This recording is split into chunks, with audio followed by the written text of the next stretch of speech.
Hello dear friends all around globe. My name is Mateja. I come from Ljubljana.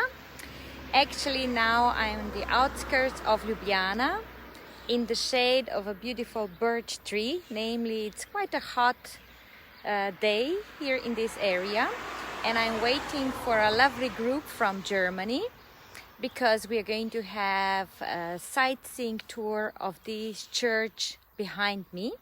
It's called St. Michael's Church on the marshland of Ljubljana, which is done by the architect Jože Plečnik. Was done between both world wars, and it's pretty unique.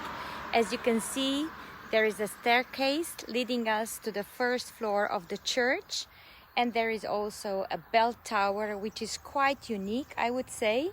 Namely, as I said, we are on the marshland and the whole construction had to be light.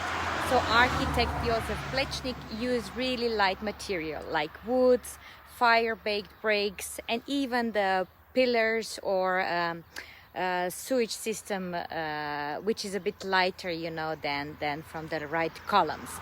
And yes, if you look around, there is a lot of greenery because, as I said, this is our marshland. And far away in the distance behind, there is also the castle of Ljubljana. So we are around 15 minutes by car from the city, or you can come here also by bicycle. This is very popular these days. So thank you very much for watching me. Wish you a very pleasant Sunday and be back with you very soon. Bye bye.